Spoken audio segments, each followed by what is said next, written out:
Hello everybody, what's up? It's Dan, moderately known as MTG. I am back here today with another installment of How to Play cEDH, our series where we sit down with deck creators and experts and we talk about everything about your favorite deck, from single card discussions to deck philosophy and everything in between. I'm joined today by our lovely friend Comedian MTG to talk all things Winota. Hit the card above if you haven't already subscribed to his channel. If you enjoy the show and you enjoyed this series, make sure you hit the like and subscribe button, leave a comment, and go hit up our Patreon to give some direct support. And without further ado, let's hop right into it. All right, everyone, we are here and we are live. I have got one of the greatest minds of cEDH here before me. I'm going to adjust this camera just a little bit while we're hanging out, but I'm here with Comedian. We're here to talk all things Winota tonight. Ian, why don't you go ahead and do your plugs while I adjust your face cam? Oh, okay. Yeah, sounds good. Hey, everyone. My name is Ian from the YouTube channel Comedian MTG. Most famously, I'm known for brewing the initial cEDH Winota list, which is now insanely up to almost 205,000 views on Moxfield, which blows my mind. And yeah, you can find me over on youtube.com/comedianmtg, where I do the I think technically largest tournament cEDH channel, and I also was the most winning cEDH player of 2022, so kind of a good place to come check out some content. On top of my channel, I also provide coaching for cEDH, and that is something you can always DM me about on Twitter and on my email, comedianmtg@gmail.com, or my Discord. And I think that sums things up. Most winning player of 2022 is the most ridiculous accolade I've ever heard of. That it's incredible. It doesn't hurt, for sure. As far as, like, I think, yeah, top results of 2022. It's pretty cool. Very cool thing to be able to say. Well, we're here to talk about a deck that is in no small part of this legacy of Ian, Absolutely. Comedian MTG. This is just like one of the best decks. I honestly refer to people to play this deck. Like, I don't want there to be more Winota players in the world, but this is like a great deck to like just come into cEDH and start playing, because like all the pieces work together so easily. It's such a finely tuned deck, and the whole card just drives itself. It's a great deck. I love it so much. So excited to talk to you about it today. So for anyone who's never heard of Winota before, I'm going to read the whole thing right now. It is 2 in Boros for a human warrior 4/4. Whenever a non-human creature you control attacks, look at the top 6 cards of your library. You may put a human creature card from among them onto the battlefield, and tapped and attacking, against indestructible until end of turn. Put the rest of them on the bottom of your library in any order. So pretty straightforward game plan of what we're doing here. I think the first thing we need to talk about, obviously, is that there are 52 creatures in this deck. This has to be by far the most amount of creatures of any deck on the DDB. Tell me what the creature package is like. What's our like split between humans and non-humans like? Tell me a little bit about the philosophy of like how the creature section works. Sure. So I've always been a what I like to call an art deck builder as opposed to a science deck builder, right? So for me, a lot of my deck building has always been, I'm going to keep testing hands and keep like triggering Winota and seeing how many times I would hit the right amount of humans versus non-humans. Because I remember when the deck first came out. So I guess here's a little bit of backstory for me and this archetype. There were people who were trying to build Winota as a cEDH deck and wrote it off right when Ikoria came out. I actually didn't even touch Winota for 5 to 6 months after the set had been released, and then I was like, Conspicuous Snoop came out, and I was like, that's a cool little package we can play. Like, what are the odds I just take a look at Winota, because it's so broken in all these 60 card formats. So as I said, I do have like a history of being a brewer and a deck builder in cEDH, and I have a couple, larger decks to my name. But this one was definitely more of an artistic experiment, right? Just to like, first I did my research, right? I literally scryfalled every single human in the Boros colors. Like, I literally looked at every single one, because that's the kind of deck builder I am. And after that point, I was like, okay, there's enough stuff here, right? We have these creatures that can go fetch Kiki Jiki. We have not only Kiki Jiki itself, but at the time when the deck was first built, we were also on Village Bellringer. So we had 2 cards that were, quote, Kiki bottoms, right? Kiki cards. I've never heard that term before, but I love that. I'm going to stick that feather in my cap. Yeah. I don't remember where I first heard that, but someone said it at one point. I was like, all right, it's Kiki bottom.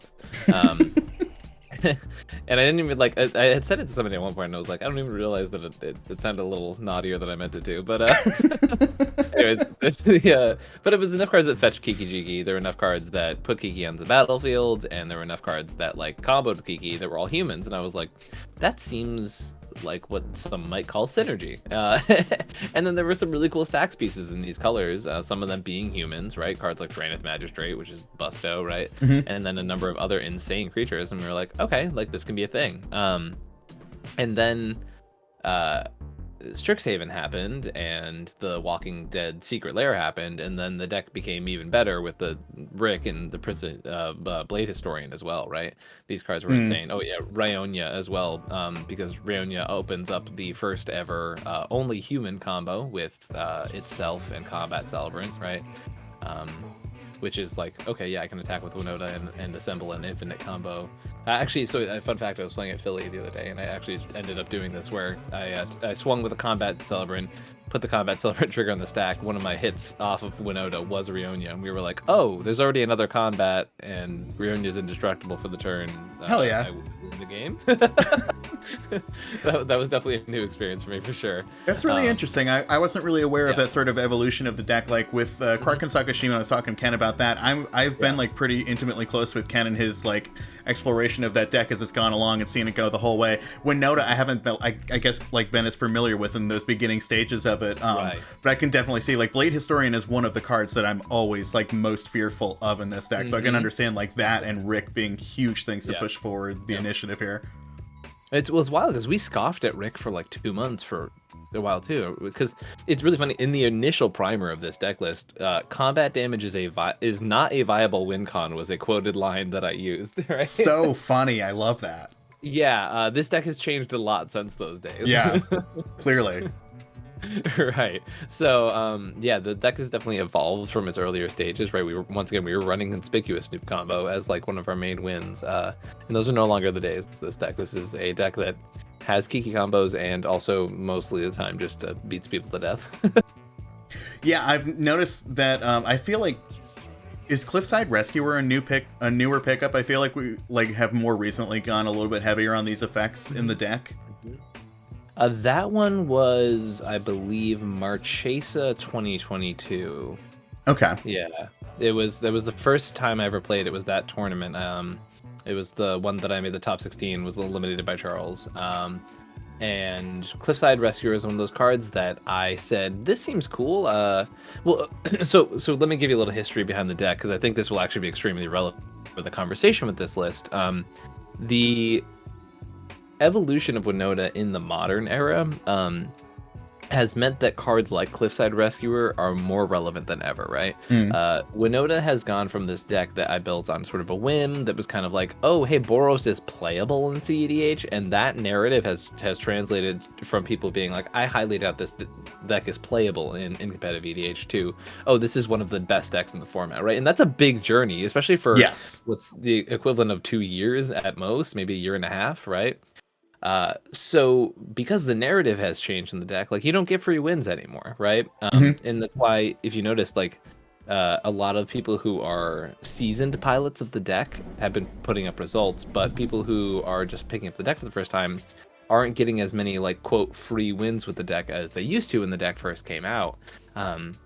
Like it used to be just considered like a free win farmer, right? And that's not really where the deck is anymore. It does require a lot more nuance, right? There are, and I've also heard people describe this as an aggro deck, which is very interesting lately. And to me, that points out the flaw in a lot of people's thinking with the list, right? If you treat it like an aggro deck, you just play your creatures and you try to do the synergy thing and you don't ever play a stacks piece, you're going to lose the game, right? So as of the newest evolution of the deck, cards like Mother of Runes and Cliffside Rescuer and Giver of Runes and the new printing of Skrelv, which I think we'll be talking about a little bit later, they've all become extremely relevant to the deck because they changed the deck from, oh, okay, I'm going to play a stacks piece and then I'm going to play Winota and you're going to give me too many turns because you don't understand what's going on, to now you're going to understand what's going on, you're going to know when to play the removal, and you're still going to lose because I have a Skrelv or a Mother of Runes, right? So you say that you don't consider this an aggro deck. So are you approaching this more along the lines of like a control deck, or like how are you thinking of your position at the table with this deck these days? Sure, sure. So I consider Winota a combo finisher almost Mhm. at this point, right? Like it's a very different like the deck is called Snowball Stacks, right? And to me that's very indicative of how the deck played originally in its original iteration, where you would play Winota, you get a couple triggers off of it, you'd get a couple triggers the next turn, and then everyone would look at their board and be like, "Oh wait, are we losing to this?" Right? and It and that's very kind of much how it feels that originally. way sometimes, yeah. Right, right. But nowadays, especially in a tournament setting, right? If you watch Mox Masters 2, right, where I ended up top fouring with Winota, a lot of those games, you'll see me not resolve Winota more than once in a game, and it's like the last turn of the game, or I'll Mhm. try and cast it once at the start of the game, and I'll cast it once at the end of the game and win the game with that second time I attack, right? So it does sort of fall into these traditional stacks game plans, right? Where it's like maybe you play like a Mother of Ruin or something early on, right? You say this is my protection piece. Then the turn after that, you play a very impactful stacks piece, something like an Eidolon of Rhetoric or a Thalia or something that's really going to disrupt the tempo of what your opponent's. Maybe a Dranith Magistrate, right? Mhm. Yeah, Archon of Emir is another great one. Um, and you play these pieces and you have protection for them. And once again, not every mulligan with this deck am I going to grab Mother of Runes or something like that, but sometimes I grab enough pieces where it's the equivalent, right? Or the hand is as explosive as it doesn't need to rely on one single stacks piece, right? Yeah. I just don't want everyone to assume you can only keep a Mother of Rune hand nowadays, right? But the idea still is that you can sort of play as this mid-rangey stacks deck for a medium part of the game and use your words, use your politics to sort of navigate to the point where, oh hey, they're finally out of removal that they've been holding up for Winota because the other players have actually made them use it nowadays. Mhm. Let me finally cast this Winota and just win the game. Like that game I was talking about earlier with the Rionia winning mid-combat. I had cast Winota turn 2. It had been killed, and I didn't cast Winota again until that turn in which I won the game mid-combat, right? I had gone from literally 0 board state to I win in the middle of combat on the same turn I resolve Winota because I had made my opponents use all their interaction on one another. So in a sense, it's... Stacks is the closest thing multiplayer has to control, I would argue. Like decks like the Mizzet are like the closest thing to like true control. But yeah, it does sort of play a lot differently than just here, let me jam my cards, I'm an aggro deck. And there are hands I keep that do that, but it's not by any means the game plan of the list. Thinking of it as that sort of like combo finisher, I think that makes a ton of sense because it really helps you to like you said, like if you put all of your pieces on the board, there's nowhere to divert the attention anywhere to. And I think this is going to be a little bit of hot takes. Everyone get your Twitter thumbs ready. I think that Winota is like a little bit stronger than it should be because of how greedy deck builders are. Of like all of the Grixis decks don't want to play Toxic Deluge, so like you're gonna get away with a lot in that aspect. If like my only real sweeper is like Cyclonic Rift and you're shutting off my artifacts or you're shutting off my ability to cast free spells and things like that, like I think that it definitely preys upon those like fewer resources and being able to divert people's attention that way between like I have these nasty pieces on board and they're stopping you from doing your Underworld Breach win, but then also I am just going to wallop you with this 4-mana Winota at some point, and you got to be watching out for that. I really love the way thinking about it. That's really smart. And it's really funny because like I think the difference between a good Winota pilot and a great Winota pilot is often how do you do in the mid-range matchups, because a great Winota pilot can play in those matchups where everyone has removal and they're still holding out for your Winota and still navigate the board, and you play against people who do play Toxic Deluge, right?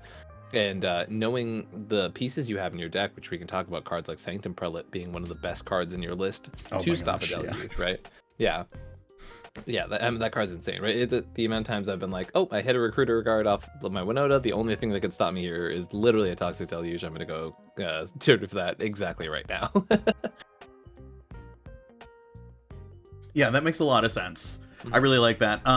Let's talk about some of the newer cards that we picked up from one. It seems like we've got a few in here. I was actually pretty surprised to see the Mirror Convert or the Mirror Convert, but I guess that's like right in line with Ornithopter Paradise, so that makes tons of sense to me.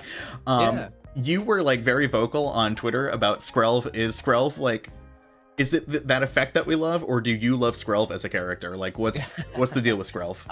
So I mean, Skrelv as a character is awesome because he's a little mite, right? Like the meme is definitely there. But no, it was funny. I actually had someone reach out to me in the Winota Discord and was like, "Oh, Ian, you seem really high on Skrelv. Are we cutting Mother of Runes or Giver of Runes?" And I was like, what?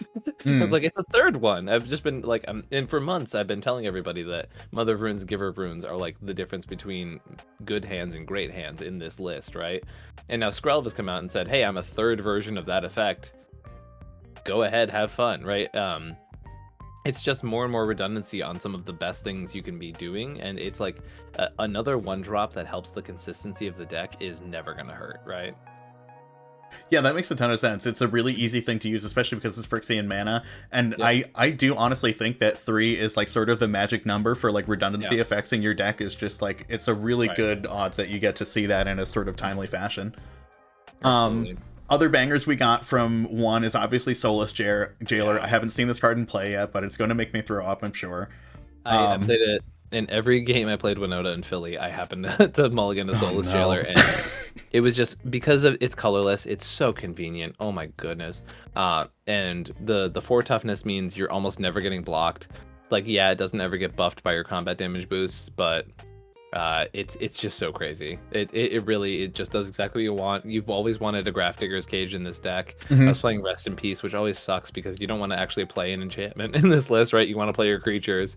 And then they put one on a body for us, and I was like, oh my god, this is the best thing to happen to Winota in ever. and I love Skrelv, but Soulless Jailer is so good. It's so incredibly good, and no defender either, which like 0/4 is like honestly one of the best stats you can get for a card like this in a deck like this. Like 0/4 is really, really good. Wall of Omens, goated. Yeah. Yeah. And it's also really I'm sorry, go ahead. because well, Hulk was always like traditionally one of our worst matchups, right? Which is why I ended up putting Rest in Peace in the old list, right? But the fact that we now have a creature that actually tackles that matchup that isn't just Aven Mind Sensor is so huge for the deck. That makes a ton of sense. Yeah, I can see like other creature-based combos being like difficult to stop because like we don't necessarily have the time to be like casting Linvala or something like that in this kind of a deck. What do you think are like some of the big, like what are some of the best matchups and what are some of the worst matchups for this deck when you're sitting down at a table? Best matchups are like medium speed Grixis decks. Like they suffer the same thing that like a Rock Silas does, where you're like you resolve a Thorn of Amethyst and they're like, what could I possibly do? But then they also aren't as fast as to get underneath you, right? Those are like some of the easiest decks to prey upon. There's also like there's a thing in a lot of matchups where if there is 2 faster decks and another stacks deck that isn't Winota, 99% of the time you win that game. It's been one of those things like since the deck was made, it has just preyed upon other stacks decks, which is really interesting dynamic from like the format's best stacks deck, right? But it's an important piece though, because it is like it's always a very interesting dynamic sitting down with another stacks deck at a table and like what kind of stacks deck are they, like what are their incentives versus our incentives, and like what are the frictions, like yeah.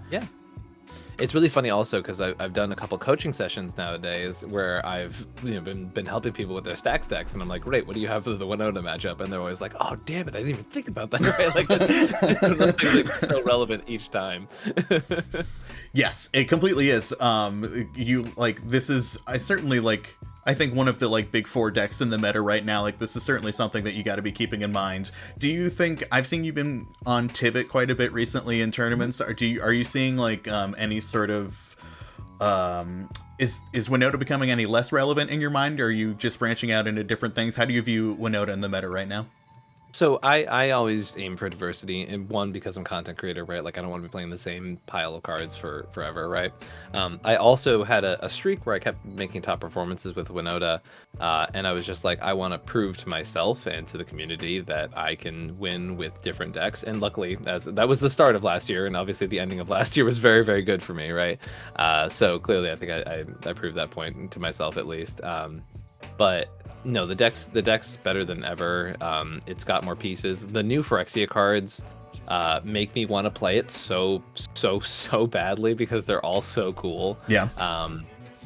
And it's just one of those decks that like I could confidently sleeve it up and play it any tournament I go to, but 1 for myself, 2 for meta diversity, 3 for the ability to be able to target different things that I'm seeing in the metagame. I'm always going to be promoting, playing different stuff, and also just I never want to be that one of those players that's mostly plays in tournaments and mostly plays the same deck. Like, that's never who I am as a person. So yeah, no offense, but you're a great player, and I do see that in you, that like it's not necessarily about I see many EDH players, especially because it's EDH, like get caught up in the identity of their deck, where many people are not interested in playing whatever the best deck happens to be. But like, yeah, you see people like you see people like Koval go into a situation and they're like, what do I think is the best matchup right now for this for what's going on? Yeah, and there was a period of time where when Winota was like first, when it just got Blade Historian, when it just got Rick in the deck, and we were pretty solid on that. I was actually talking about this with someone earlier today, but during that time period, there was just like everyone and their mother was playing the deck, and I said, I don't need to be playing this list right now. 1, because other people will do well with it, other people will get free wins with it, and I'm going to play decks that are good against it, right? And that was sort of, it's very interesting to have a pet deck like that, especially one that's so popular, right? Yeah.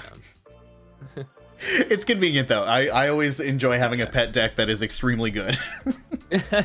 Yeah, I've gotten pretty lucky that my 2 favorite decks also happen to be like some of the best decks in the format. Well, again, I think that speaks to you as a player, and that you are interested in playing very powerful decks. Yeah, that might be more so than just coincidentally the ones you like happen to be the good ones. Yeah, no, that's fair. So you, as you said earlier, this is more of like an artful rather than scientific like split of creatures, and I was kind of thinking that like when I talked to Ken about Krark and Sakashimi had like very precise numbers for all of the things. I was not going to suspect that you had like, oh, it's a 40-60 split.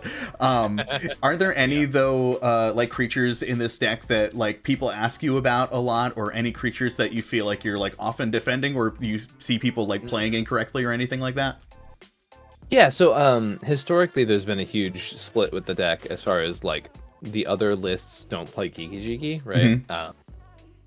Which has its ups and downs. There are like certainly slots that people would consider less optimal because you're playing Kiki in the list. But I legitimately don't know that I would ever go to a tournament without this Kiki package, just because of the versatility it provides you, right? The amount of games that I've won without Winota because Kiki's in the deck, right? The other decks are like, oh, well, you're just playing this super turbo aggro deck. Why would you possibly need a combo in it? It's like, well, you're not always going to have Winota, and they're not going to let you have Winota, and that's a huge part of the deck. Also, the versatility of having Mog Catcher in the deck to be able to snap a Kiki onto the battlefield, to be able to do crazy lines like activating Mog Catcher to go get your dockside, and then next turn, getting your Kiki, making another dockside, playing that, getting your Kiki bottom. Like, all those things are just buck wild, and the Kiki package to me is just, it synergizes so well. It gives you a lot of game in like tough matchups. For example, the top 16 of the first Punt City, I was in a matchup where Charles played a turn 2 Draenith against me in like this crazy Winota hand where I had kept I basically like played a Grand Abolisher so that the next turn I had a protected Winota, and Charles punished me immediately by playing Draenith, right? But then eventually I got Thalia's Lancers out, right? And then I was able to go like Thalia's Lancers, go grab Kiki Jiki, and then I was just tutoring up a legend every turn and beating to death with 8 power. And just the versatility and like the ability for the deck to pivot with that with those cards basically is huge for this list, right?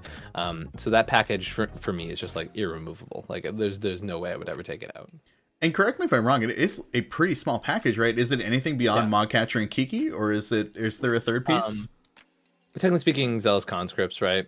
Okay, all right. Yes, I was forgetting about Conscripts. That makes sense. Yeah. Okay, so we do have the but 3 also, slots the amount of games I've won with Conscripts because Conscripts took a permanent that was shutting me down. Like, I've seen Conscript take a Draenith.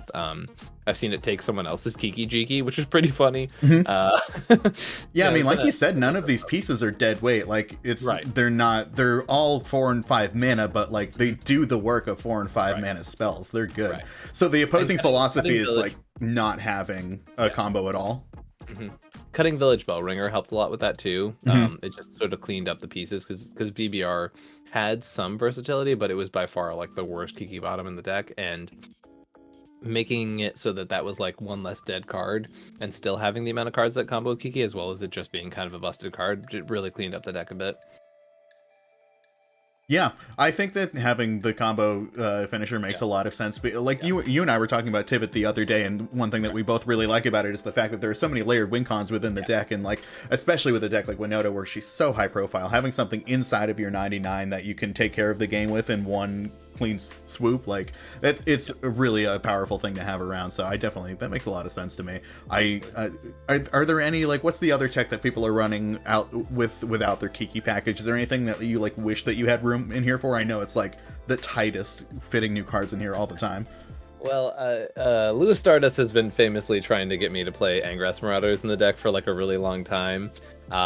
And every time I see them resolve the spell or get it off a Winota trigger, it is insane, right? Like there's no doubt that the card, like, it pushes some hard damage, but it's such a clunky card when you draw it. And we're at the place now where, like, I was making these cuts for Phyrexia, all be one or all for one, whatever, one for all, and I legitimately like sat in my room for 2 hours staring at this deck because I was so frustrated with cutting a card. So each time I go to play Angrass, I cut a card I don't want to cut for it, right? And there's no doubt that it puts up work and it like does exactly what you want it to, and it scares the piss out of your opponents, but it just doesn't actually like replace something that you want gone, right? It is just so powerful, but it's hard to actually find a spot for it without cutting something really important. It is strange to say, with like looking at these 52 creatures and you think, just like by the numbers, one of these 52 creatures has got to be a little fatty. But like you look at them all and they all serve a specific function and they all do a thing that they do really well, like just every single slot. It's just, and you know, Angrass Marauders does cost 7 mana. 7 is infinite, so I mean, I can understand. Braden and I used to, like, way back in the day when we did the cEDH cast, we used to say paying for Mystic Remora is impossible because 4 mana is basically infinite mana, and so 7 mana is just like, what are you even doing? Nearly double infinite. We're not messing with that. Any other notes about creatures, or you want to move on to other parts of the deck? Yeah, I mean, so you did mention the Mirror Convert in Ornithopter Paradise earlier, right? So originally we were playing the 2 mana dorks, right? Or mana rocks, so things like Arcane Signet, not Felwar Stone, but Boros Signet for a bit. And we found that, well, so I originally swapped them for Gold Mirror and Iron Mirror at one point, and I was very happy with those because they were the mana rocks when you needed them to be, and then they were the Winota triggerers when you didn't want them. Ornithopter Paradise came out, I cut the red one, Iron Mirror, and then I had Goldmer in the deck until literally the start of Phyrexia, and then I was like, okay, well, this one makes one of any color and it hits me for a good amount of damage the amount of times I like use it, right? But at the end of the day, it just seems better to have whatever mana you need at the time, right? So hence the inclusion there. Yeah, no, they seem really solid. Another power too, right? Which is relevant. Yeah, and I was just looking at opening hands before we started doing this earlier tonight, and it was like Ancient Tomb, Mana Vault, but there was the Convert in there. I was like, okay, well, that's perfect. Yeah, we've got the Plains and we've got the Convert to go with it. So like, yeah, it's like having those things to be able to transfer the rituals into other colors is really sweet. Yeah, so speaking of that, first of all, one of the best new things about Soulless Jailer, Ancient Tomb, Soulless Jailer, turn 1 into like Lotus Petal Winota plus land is like absolutely insane. The colorless mana in this deck to be able to place multiple bodies on the battlefield is super, super relevant. So for a while there, Phoenix Chick wasn't even in the deck, and people were like, oh, we'll just cut Gingerbrute for it. And I'm like, no, the fact that Gingerbrute can be cast for a colorless mana is infinitely more relevant than any redundancy that something like Phoenix Chick can have, right? So that's why you see a lot of colorless artifacts in these early drop slots where you see your Gingerbrute, you see the Hope of Gear, where you see the Signal Pest. Something really cool about Signal Pest, which is one of my favorite little heads up moments in the deck. Signal Pest has a battle cry trigger. So you can actually put all of your Winota triggers on the stack so that they resolve before Signal Pest trigger. So then all of these humans that like enter the battlefield after will get the buff from Signal Pest, and that has been extremely relevant for a couple games. That's really funny. That is a very minute thing, but yeah, that's very clever. That's very cool. Yeah, just little things like that. I'm trying to think if there's any other that I've heard people talk about. Mog Catcher is one that I like. Whenever I talk to people about Winota getting into it, they're always like, do I have to run Mog Catcher? I didn't realize until super recently, for some reason I don't understand why, that it goes directly on the battlefield, because of course it does, because it's like this old. Yeah. I always just assumed it went to hand for some reason, but yeah, there's just no contest if it goes directly to the battlefield. I have instant at speed is just points so in good. history, said that's the best human in the deck. Like, the card is actually insane, and I have had a lot of people say that exact same thing to me as well. And I'm like, you're actually questioning one of the best cards in the deck, and I'll show you. I've just basically been like, here, let me play a game with it, and I'll show you. And they're like, okay, yep, no, it makes sense afterwards. Honestly, that makes sense to me, though, why people are like a little bit weird about it, because it is a very toolboxy card, and like if you don't really know this deck front to back, like it can be hard to make the correct decisions with this kind of card. Yes, it's definitely one of those cards that goes from like understanding of the deck to mastery of the deck. Well, cool. Fun talking about the creature package. Let's look at everything else, which is not a whole lot. We've got a very, very slender rest of the deck. We've only got the 2 flip cards from our sorceries. We've got just a little bit of removal and a silence, and the most basic mana rocks and a thorn. Anything like... Obviously, the philosophy behind running this low is that we want to just have maximum room for creatures. I think we've got 30 lands. We are on 30 lands, not including the MDFC, so 32 in total. So yeah, we're just like always more than 50% to be hitting at least a creature when we're looking at cards. But is there anything else like in particular that that you, I don't know, anything special about this package that you really want to talk about? Yeah, Enlightened Tutor is better than it looks, right? 90% of the time in the deck, you're just Enlightened Tutoring for Mana Crypt, right? And that's obviously very good. It makes the hands more consistent. But there is also a lot of unique synergies here in the fact that your creatures, a lot of good ones, are actually artifacts or enchantments nowadays. You have things like your Phyrexian Revoker, or your Eidolon of Rhetoric, or your Soulless Jailer, Spirit of the Labyrinth. Like, each and every one of those is an artifact or enchantment on top of the fact that it's a creature. And I didn't actually think about that, but that is such a great point, because we've got a huge selection of different creatures that gets. It's just like a more versatile worldly tutor. Absolutely. And it's it just gets you exactly what you need when you need it. Touch of the Spirit Realm is probably one that first of all, I didn't even think about for a really long time, but Maratium, who is the person who does the Avalanche build of Winota, which is the mostly combat damage one, suggested this card after I mentioned after Mox Masters 2 that I didn't feel like there was enough removal in the deck. I wanted one more piece of removal. And this one's very clever. Because one of the things I was complaining about the most was that I had this thing where I really want my opponents to be locked under a Draenith Magistrate. But I also don't want to be locked under a Draenith Magistrate, which is what I think how everyone feels with the card, right? Yes, definitely. Can't agree. But specifically with Winota, like I was talking about earlier, like you just need one. You just need to cast it once and you're good. You're all set. So Touch the Spirit Realm's channel ability is super good in the fact that you can be like, all right, at the end step before my turn, I'm going to channel this Touch the Spirit Realm, and I'm going to blink out your Draenith until the end of my turn. I'm going to untap, cast my Winota, push a ton of advantage, and then, oh, the Draenith is back. Thank goodness you can't combo off after me, right? Yes, super importantly, as opposed to like some similar effects, the channel ability, it blinks it back at the end of the next end step, so you can like really easily control how you're doing it. Exactly. So like that synergy alone really makes it worth it. The fact that Touch of the Spirit Realm can also just be cast as a removal spell when you need it to be one, like a hard removal spell, is very awesome, and I love that like it has that flexibility to it. The fact that if you're in desperate times, you don't have your card advantage when you want, you can just like flicker some of your own creatures, get some good ETBs, you can get your Recruiters, you can get your Thalia's Lancers, you can get your Docksides. It's a super flexible card. I hadn't thought of that. That's really clever. Yeah. And not to mention, we are a Rule of Law deck, so being able to use that channel ability to, like, and skirt around that is really, really nice. And our tax effects as well, right?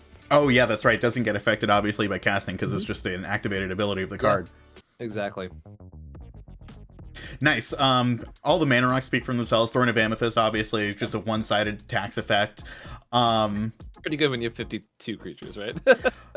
I'm sure that people ask you about like lightning bolt. Do you ever think about a braid? Is a braid ever like coming back into your mind at all as in terms of like relevance? Yeah, so like people ask me about a braid a lot actually. And it's fine. Like if you're playing a braid in your Winota, you're doing something fun, right? Like there's nothing wrong with playing a braid in Winota. Mm-hmm. But I hate playing 2 mana removal spells in the deck. Once again, because we are on cards like Glow Rider, Vryn Wingmare, we are on Thalia.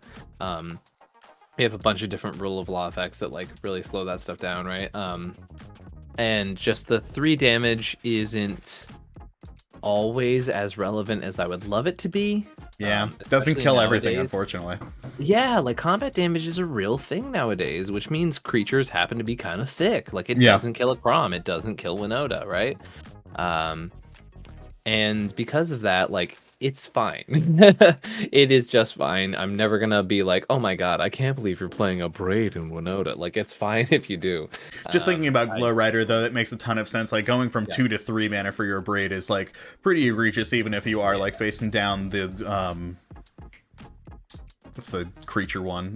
No activated abilities of creatures. Curse Totem. Although that doesn't affect us so much in this deck. Obviously, it hits like a fair number of things, but you can operate around that. Yeah, what's funny, Curse Totem used to be like super crushing to the deck, but nowadays it's just like, okay, you're gonna make me rely on Winota, I guess. Like, yeah.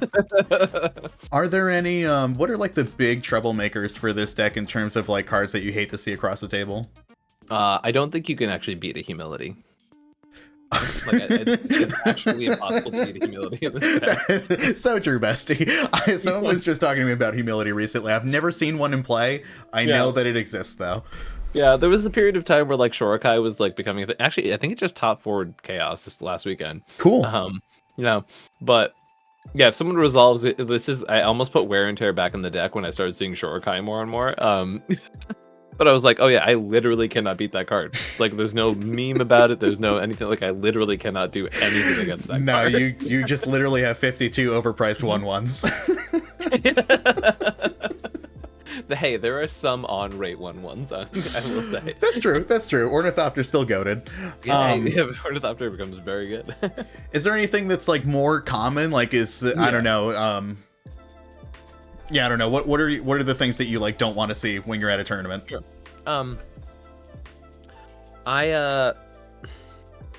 I don't like to see 3 Cyclonic Rifts. Yeah. And by that I mean I have actually a really good success with Winota in mid-range mirrors, right? Where like you get the board wiped and everyone's like, oh well, Winota's gone, and then you're like, oh yeah, look at me, Winota's gone, everybody be really nice to me for the next 20 minutes, and then you like rebuild again, you're like, I'm doing it again, and then it gets like rifted again, you're like, okay, look, I'm out of the game again, everybody, nice try, you did the thing, congratulations. But by the time like the 3rd or 4th one happens, you're just like, okay, I'm dead. Please stop. I want to go home. So the first board wipe isn't always the worst one. So those new Winota pilots, like sometimes it is okay to sandbag a few creatures. Just like don't lose to the first Toxic Deluge that you see. Like rely on your activated ability. So for example, if I have a creature in hand, right, that's gonna trigger Winota next turn, and I have a Mog Catcher on the field, I'm going to prioritize activating that Mog Catcher, right? Because if the board gets wiped, the activated ability goes away. The stuff in my hand does not, right? Yeah, that's what I was thinking. Is it seems like even though we are in Boros and we don't have a ton of card advantage, like we do sort of have the ability, just because Winota in and of herself is card advantage, like we have the ability to like sandbag and hold back a little bit. Absolutely. Like 2 creatures on the field. Literally 2 creatures on the field, if you resolve a Winota, becomes, oh, hey, I have the chance to win this game now. And that's the insane part. This is why this card is kind of where it is in the format, right? It has the potential to explode almost out of nowhere. And the more powerful humans they print, the more powerful cards they print that protect your humans and your Winota, the stronger the deck gets and the more explosive it is, as opposed to the snowball effect that it traditionally has been associated with. Yeah, that's what I was going to say, is that like there's so many of the individual pieces that are so impactful that like even if you do just have 2 creatures on board, if they're Soulless Jailer and Archon of Emeria, you're in deep shit. So Archon of Emeria specifically has kept me in games that are like literally have been described as unwinnable, right? If you look at the top 16 of Mox Masters 2, it's one of my favorite things to bring up because it's Drake Sasser and Ashani, also known as Jamaican Dude, doing commentary on this matchup, right? And there's a Dawnwaker Thrasios player with the Seedborn Muse out. I have Archon of Mirror on the battlefield, and it straight up is the only reason we did not lose. And it's like 48 minutes into this game, and Drake and Nishani are like, please, guys, just concede. I would have given up this game 20 minutes ago. Like, this is awful. Why are they doing this? And you watch the full game, and as it's going, it is just like Archon is locking down the board just enough. Like, it's between one person using their counter spells to protect. Now, meanwhile, Winota's locked out of the game this whole time, right? Mm-hmm. But one person's using their counter spells to protect it. Another person is just like attacking the resources of Dawnwaker. I'm playing more and more stacks pieces to like just slow them down just my little bit, right? And this unwinnable game over the next hour and a half, because it took that long, goes from like that state where it's the two of them being like, please just concede, this is literally unwinnable, to, oh my god, is Ian pulling this out? Because it went from that with like Archon holding down, locking down the board individually for that whole time, like just enough to like drag out a game that we had, quote, like no business winning, right? Yeah. And then eventually I got Winota down at the right time and just won it in a turn and a half, right? But sometimes the individual card quality of literally some of the best stacks pieces in the format that you can play is actually really, really high. Oh my god, you're not going to get me to argue with that. Archon of Mirror is one of the best stacks cards, just like of all time. Yeah, absolutely. And just the individual effects, you know, like an Eidolon of Rhetoric, like to go back to what I was saying earlier about like the greedy deck building, like even down to targeted removal, like people don't run enough of it at all. And like, it's the reason why the mid-range decks can just run Douthie or Drannith Magistrate and like a Lavinia and get away with like stealing 3 turns out of it. Oh god, there's a stacks deck down. You're like, what? Exactly, yeah. Like you just got to put one good piece down and you can control a good couple of turns if you're playing your cards right. Literally and metaphorically. Yeah, I mean, Sanctum Prelate does the same thing. I've seen someone name 2, and then someone looks at their hand and they go, oh cool, I have a playable spell and it's a mana dork. Let's see, is there anything that we want to talk about in the lands? Nothing super special. We're on City of Traders, so we're doing the aggro stuff. We've got our Igonjo. Are we on the red channel one as well? Yep, we got the Shokenzen. Yeah, it might be the only deck that, it's like this and Jetmir are the only decks that's actually good in, right? It's a hasty Winota or 2 hasty Winota triggers, which is kind of crazy. It's come up a couple times, but you know, playing like Winota and being like, oh well, I guess I don't have any non-humans. Damn. All right, I'm gonna pass the turn. I play this Winota. Oopsies. And then next turn you're like, all right, I'm gonna channel this land. Yeah, it's just such an easy free roll. Like obviously I can see that we're playing towards the fact that we're on Blood Moon. We've got our 4 planes and everything like that. But like other than that, there's not a whole lot that we're super worried about. Like, you know, the opposing Archons and stuff like that. Like, sure, we're already doing the worst of the worst. So yeah, it doesn't matter. Yeah, exactly. For new Winota players, think about your fetch lands, because a lot of the times I just see new Winota players go, okay, I have a fetch, I'm getting plateau. That is not always correct, right? A lot of the times getting a basic plains is actually extremely relevant, because Magus of the Moon is one of the best cards at obliterating your opponents out of nowhere, right? Because they literally don't have a chance to float their mana if you hit it off a Winota trigger, right? Mm-hmm. It's just on the battlefield and it shuts down a bunch of your opponent's stuff, right? And I've seen too many Winota pilots early on not fetch for a plains early enough, and especially when they go for like a Sacred Foundry after they already have a plateau and their fetch gets white, it always makes me cry. It's the most painful thing in the entire world. I'm like, guys, get a plains, please, because it is so relevant when Magus comes down. Being able to break parity on Magus is like so backbreaking. So like as a turbo player, I'm always thinking about like I want to be fetching my black lands to set up my ad nauseam regardless of whether or not it's in my hand. Are we thinking the same way with like regardless of whether or not I have access to Magus of the Moon, or if I think it's going to happen soon, like do I just want to be in the early game getting at least 8 planes down? Well, so plains is already the most relevant color in the deck, right? It's decently balanced, but white is obviously a huge part of the deck given it's all the best stacks pieces, right? And the other thing is with Winota digs so deep. So the odds of you seeing a specific human are way higher than they are in a lot of cEDH decks, right? The odds of you seeing a specific card just become inevitable after not that many, like 6 or 7 triggers. You're like, okay, I've seen the majority of my deck at this point, right?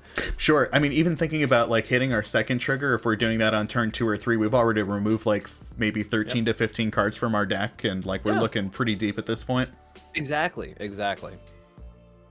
What about our sideboard here? It's a couple cards that all look pretty good. Are these just like can't quite find room for them? Anything? I don't know. Any special notes about our sideboard cards? So yeah, Rograk and Remorseful Cleric are actually 2 of the most recent cuts from the deck. Rograk was in the deck for a long time, but it was the worst 0-drop historically, and it wasn't impactful enough. And I said this would be so much better as a Skrelv, basically. Makes a ton of sense to me. Yeah. Yeah, it was one of those things where, as I mentioned, sweating 2.5 hours staring at the deck, going, I have to kill one of my babies here, and Rograk ended up being that baby at the time, right? Remorseful Cleric has been in since version 1, so that was a tough cut for me. It's always been the most mid card in the entire deck, right? Like, you never want to pop your stacks piece that's going to get you the Winota trigger, but it's like, it was relevant way less always than I wanted it to be, basically. Yeah, it's one of those things where like it air quotes obviously reads as good because it beats up on Breach, which is the best thing, but then like it's just such a narrow effect that it's like, it's just never going to be the thing you want it to be at all times. Yeah, it's like, oh no, the Reanimator decks have to play around my Remorseful Cleric, whatever will I do, right? Like, and like Chain of Vapor does exist, you know? Like, it's like, if they really want to get you, they can get you.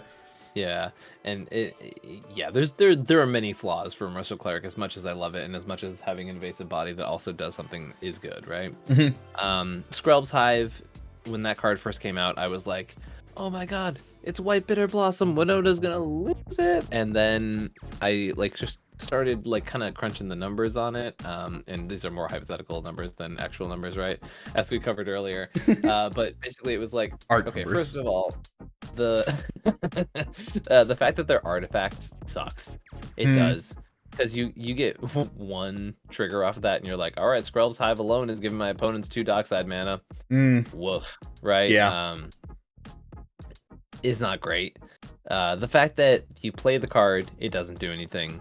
You go to your next turn, it makes a might, it doesn't do anything. Then the turn after that, you maybe have a Winota attacker out of it. It's just slow. I mean, unfortunate, because you want that persistent value. You want something that can survive a board wipe, right? But then once again, you have to wait 2 turns to get a payoff of it surviving a board wipe. It seems like one of those cards that kind of comes off as like playing towards the best case scenario rather than the average scenario, because like on everything that you just said, waiting 2 turns to get your first 1/1 attacker for Winota is like an infinite amount of time. And like, this is gonna sound so greedy, but being 1 and a white is like kind of so awkward for the curve of like wanting to land that and then land Winota afterwards. Like, it's not the easiest thing to do. Absolutely. And then Loran is like, there are a lot of people who tell me I'm wrong for not playing it. I prefer Cathar Commando. I think Cathar Commando is way more flexible. Flash is good. Flash is good. Flash is very, very good. The ability to hold it on the battlefield and rattlesnake an effect, as opposed to demanding that you use it when it comes down, right? Little things like that. And then people really, really hype up the tap ability to make everybody draw a card, and I get it. You can kill the Thoracle player. I want more for my cards. I think Cathar Commando does. You know what else kills a Thoracle player is the entire 99 of Winota. a rule of law effect for sure, right? Like, Billy, we're gonna do a Q&A right at the end. We're getting close to it, but let's go ahead and take a look at some opening hands. And Ian, just perfect. We're perfectly oriented on screen here. Just tell me about. We'll take a look. I mean, we're basically gonna do greedy keeps right now. You know the deal. You've been on greedy keeps before.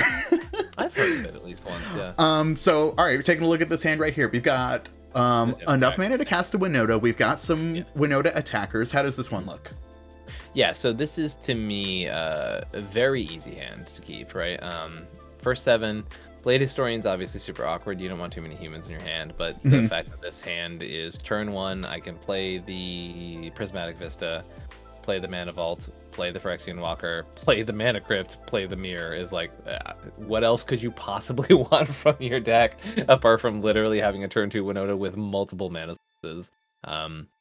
And there's also an argument to like maybe not even play the Mana Vault because you're like not going to use it, and when do you want to feed Dockside? But that's for your next Winota cast anyways. Yeah, this hand's crazy. So yeah, that's what I was thinking. Easy slam dunk. Like Blade Historian is like obviously one of the hardest cards to cast, but also truth be told, we're halfway there between the Convert and the Vista, so it's not the worst thing I've ever seen. Definitely could be in a worse spot for sure. All right, let's take a peek at another one. This looks so similar to the first one. No real ramp, though. We've got the Ragavan to start off with. Is that, like, enough in your eyes? How are we feeling about this? This is, like, a very, like, fair keep. Ragavan is enough on 4 or 5 for me. Just for the fact that, okay, so you go turn 1 Ragavan, right? And Phyrexian Walker. You're not slowing down your opponents. You're not stopping anything they're doing. You're not interacting with the board state at all. Hypothetically speaking, turn 2, you can play a land, maybe you play the Mirror Convert, maybe you play your Glow Rider. If you get another land drop, maybe Glow Rider is the call, but then if you go for that line of play, you're not able to cast even a turn 3 Winota. And your stacks pieces aren't enough that the curve makes this acceptable to me. If you had either one more piece of fast mana or one more impactful stacks creature, then this might be a completely different hand. But to me, this is just asking to get blown out and to take too long doing this. That makes a lot of sense to me. Like, yeah, Glow Rider just being the Thorn of Amethyst, just, yeah, not nearly impactful enough coming on curve at turn 3 or ahead of curve at turn 2. Still, like, yeah, not do enough to... The damage is done in terms of, like, fast mana, etc. Like, the hand is even, like, it's, like, air quotes acceptable going first, but, like, if you're even, like, third... this hand is just asking to concede the game. Yeah, absolutely. Like, as much as I love Ragavan, he gets stale fast when you're later in turn order. So yeah, all right, let's take a look at his second 7 then. This one is pretty much all mana, but that doesn't seem like the worst thing in the world. Again, we've got the Walker. We're batting 1,000 on getting Walkers and openers. We have a high consistency with Phyrexian Walker. I mean, so it's a weirdy. It's a turn 1 Walker, turn 2 Winota. Depending on the pod, depending on what seat in turn order, like I keep this going first because I can be greedy sometimes, right? This is the greedy keeps episode after all. I love that greedy keeps for Winota is just all mana sources. Well, because and that's the other thing, right? If your opponents are smart when they see a hand, like, well, actually they don't know the contents of your hand, but say your opponents are playing with perfect information, the move is actually kill Phyrexian Walker, right? For sure. But your opponents aren't playing with perfect information, so therefore they're like, oh no, I'll kill the turn 2 Winota, and you're like, oh, okay, I'll play it again next turn for 6, right? So that is one of the benefits of keeping a very flooded hand like this.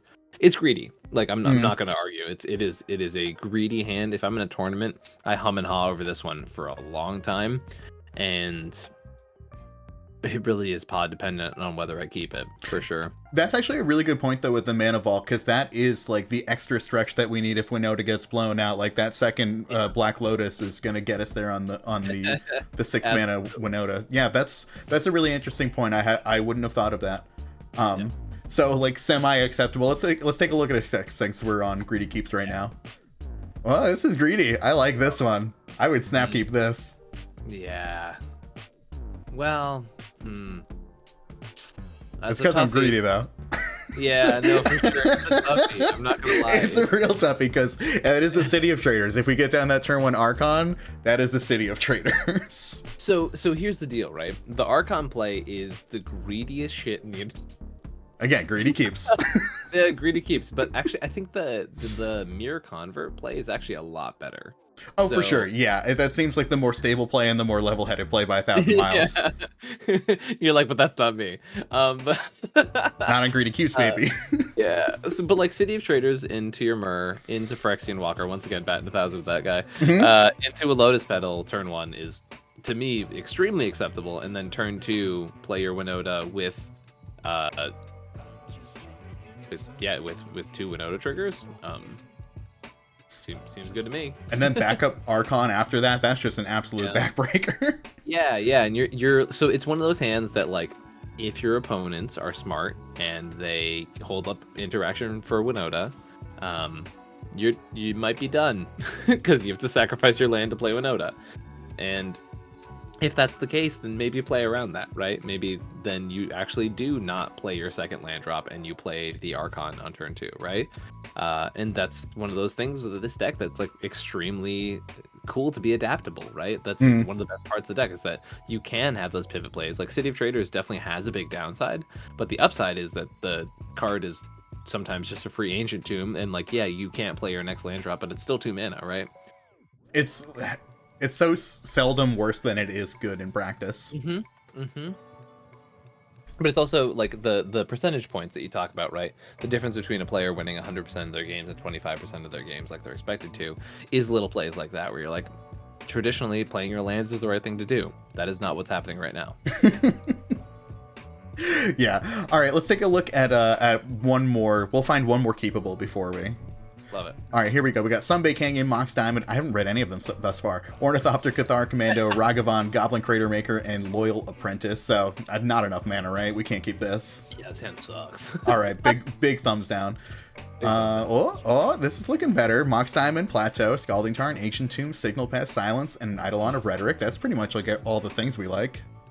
Yeah, so this is what we in the industry would call a snap keep. This card, this is an insane hand. Turn 1 Eidolon of Rhetoric into a turn 2 Winota seems pretty good. Once again, adaptability, right? If you have to pivot and play your Signal Pass turn 2 and hold up a Silence to be defensive against your opponents, more than acceptable. If you want to pivot around the Winota cast, right? And if you notice, a lot of the dialogue that I'm bringing up is play your Winota, or definitely don't play your Winota, right? And the parts of the deck that bring people from, like, I know a lot of players who would treat this like an aggro deck and just be like, well, I can cast Winota, so that means I do cast Winota. And it's like, that is so wrong.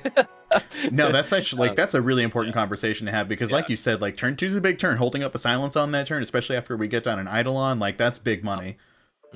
Absolutely. And it is a huge difference between like casting your Winota at the wrong time, getting it removed, and then not ever casting it again in the game. The difference between that and playing a tempo piece and just holding up your mana for the right time is the difference between those wins and those losses with this deck, for sure. Again, in terms of like play philosophy, is there ever a time where like we're looking at maybe pod composition or maybe our position at the table where like it's more correct to play the Signal Pass than it is to go for the Eidolon on turn 1? Like, I don't know, if you're behind 3 Grixis player and they all just dump their hands out, like, Eidolon gets a little bit less goated, but still, it's like, I don't know, doing a lot. I agree with that, though. Like, even so, right? Because Eidolon is just, like, one, it's an amazing Winota attacker. The 1/4 body is so good. Again, that 4 toughness. Yeah, 4 toughness is a real number. And the fact that even if you're playing against a bunch of Grixis decks, right, and they all dump their hand, that means next turn, one of those greedy is going to wheel, right? And then all of them are going to try and cast a bunch of spells, or one of them is just going to jam their Adnos, and Adnos is a lot worse under a rule of law, for sure. So true, bestie. Yeah, we got our keep. We got already one question in the chat. Everyone in chat, if you got questions, we're going to move on to our Q&A now, so now's the time to load them up in the chat here. First one is, my girlfriend cut Phyrexian Walker from her deck for Rogue Rack. Thoughts on Walker over Rogue Rack? So I will always choose Walker, and this has come up a couple times. The benefits of Rogue Rack specifically are, 1, it has Menace, right?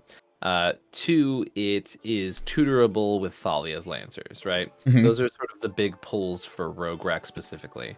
And it's actually tutorable with both of your recruiters, Recruiter of the Guard and Imperial Recruiter.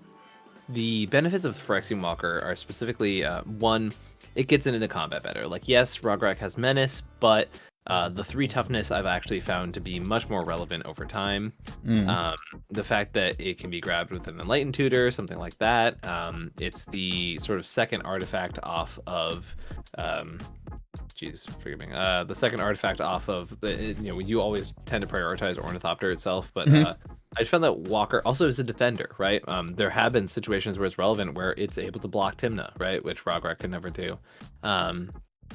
Specifically, a lot of play patterns in which you can go like Ranger Captain of Eos off of something, and you're like, oh, I want a blocker, and I want to be able to trigger Winota next turn. Phyrexian Walker is so nice to be able to have that if you don't have any open mana up, right? And then just be able to go like, okay, here's my 0/3 blocker, stop your Tymna attacks, and next turn it's a trigger for Winota. So I found those play patterns to be more relevant than the Menace on Rograk exactly being relevant, because people are playing the board nowadays. Like, it is just a part of cEDH, and I found that 3 toughness just sort of trumps the ability to have Menace, right? 2 mana dorks can block a Rograk and kill it, and they cannot kill a Phyrexian Walker. Phyrexian Walker, able to cast more of them under the Canonist.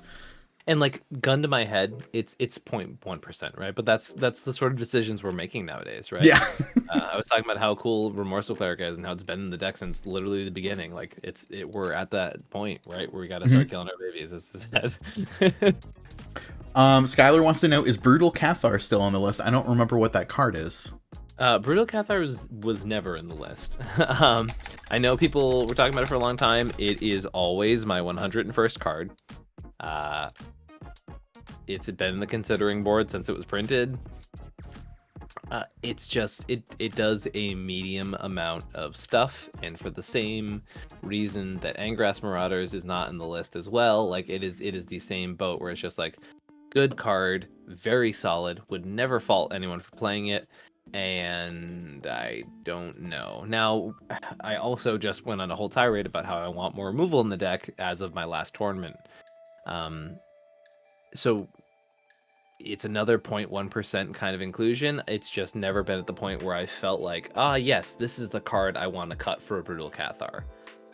And yeah, the difference between 3 and 2 mana is always huge. Yeah, absolutely. Another point against it, this is also extremely marginal, but you do have to keep track of day and night in the game, which is annoying. So, which is a giant pain in the butt. Last night playing casual, we almost rule 0 that we would ignore that a card had day and night on it because we didn't want to pay attention. That is an aside.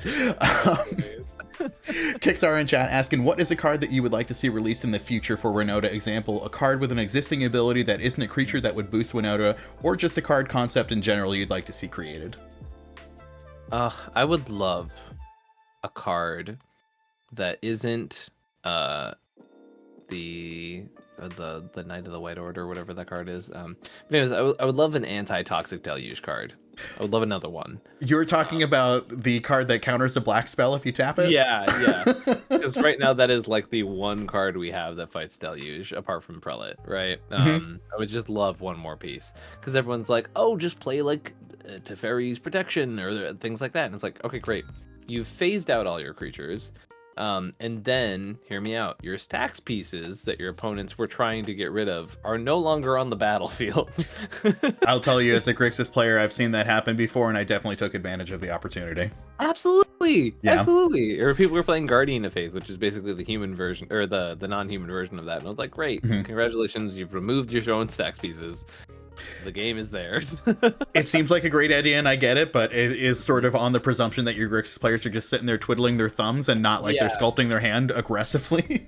Yeah, and it's like, okay, so say that person taps out for their turn, the next person in turn order is also going to be able to take advantage of these things, right? One of these people got a Final Fortune. Yeah.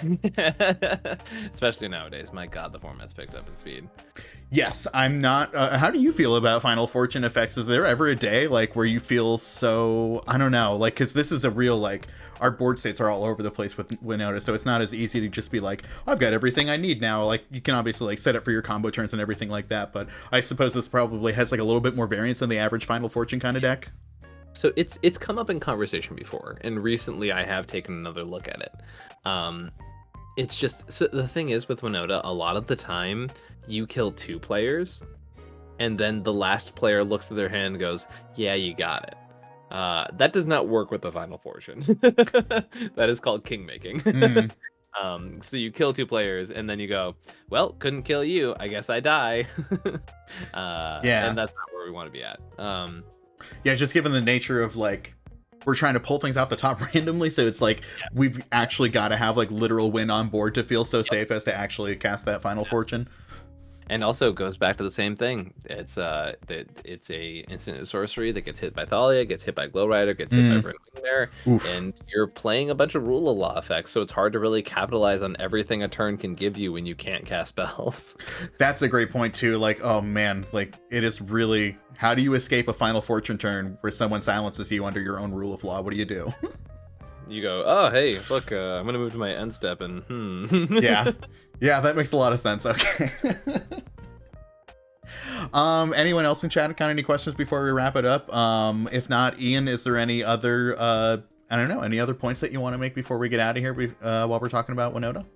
Yeah, no, I definitely know I've gone on the rant train a couple times, but it's honestly so awesome to see this deck go from something that is just like a thought experiment to one of the best performing decks in the format, because it's genuinely so different from a lot of the things that people consider cEDH nowadays, right? It's atypical and it appeals to more casual players, and I know for a fact I would lose track of counting how many people I know got into the format with this deck.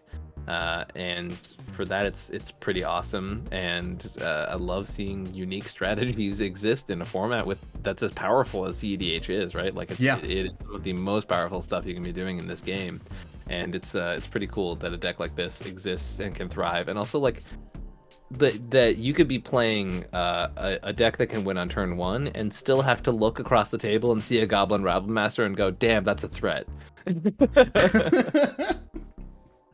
It's truly, as the kids say, it is built different.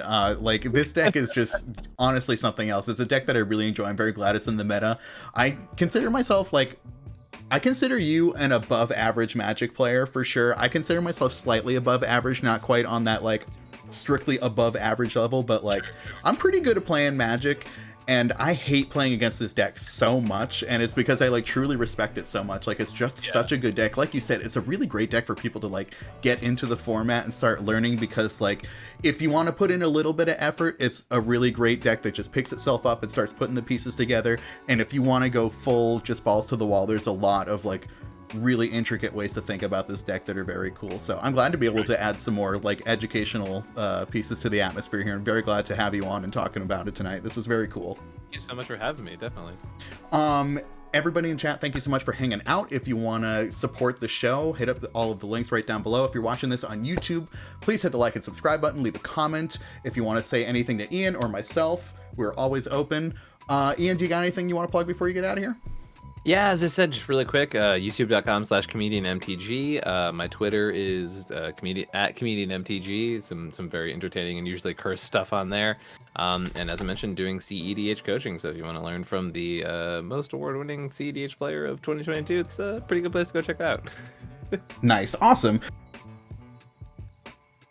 Remember, if you enjoyed this video, one of the best ways to support us is by leaving a comment and hitting that like and subscribe button. It's incredibly helpful and always appreciated. If you want to support the channel more directly, join our Patreon to catch episodes early, join our private Discord, and get some other awesome benefits. One final thank you to all of our patrons who make great content like this possible.